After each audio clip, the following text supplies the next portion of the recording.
Thank you, Caroline. Is there anything that Mayor-elect Mamdani could say tomorrow that would ease the president's concerns about his future leadership in New York?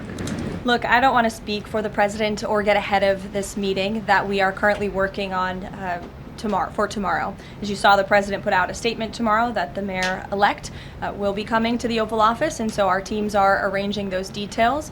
I won't get into the president's thinking on it. I think you'll all hear from him directly. I also think I will just add, it speaks volumes that tomorrow we have a communist coming to the White House because that's who the Democrat Party elected as the mayor of the largest city in the country. I think it's very telling, but I also think it speaks to the fact that President Trump is willing to meet with anyone and talk to anyone and to try to do what's right on behalf of the American people, whether they live in blue states or red states or blue cities, in a city that's becoming much more left than I think this president ever anticipated in his many years of living in New York himself. This morning, President Trump accused 6 Democratic lawmakers of seditious behavior punishable by death. Just to be clear, does the president want to execute members of Congress? No. Let's be clear about what the president is responding to, because many in this room want to talk about the president's response, but not what brought the president to responding in this way.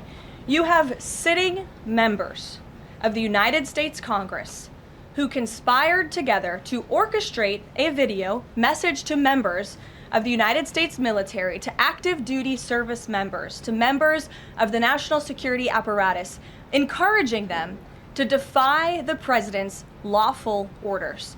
The sanctity of our military rests on the chain of command. And if that chain of command is broken, it can lead to people getting killed.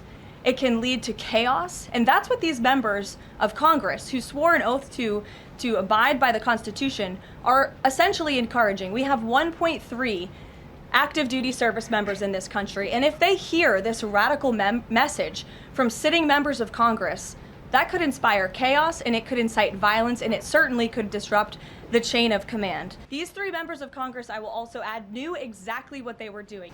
And so these members knew what they were doing. They were leading into their credentials as former members of our military, as veterans, as former members of the national security apparatus to signal to people serving under this commander-in-chief, Donald Trump, that you can defy him and you can betray your oath of office. That is a very, very dangerous message.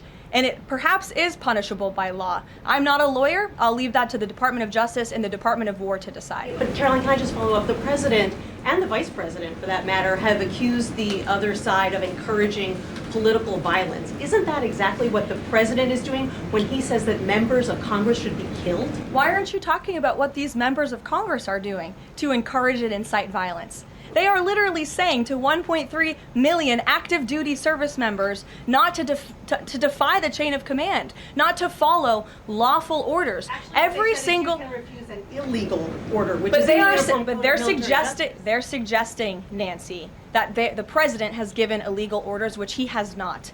Every single order that is given to this United States military by this commander-in-chief and through this chain of command, through the Secretary of War, is lawful. And the courts have proven that. This administration has an unparalleled record at the Supreme Court because we are following the laws. We don't defy court orders. We do things by the books.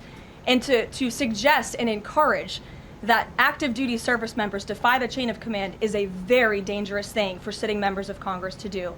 And they should be held accountable. And that's what the president wants to see. Phil.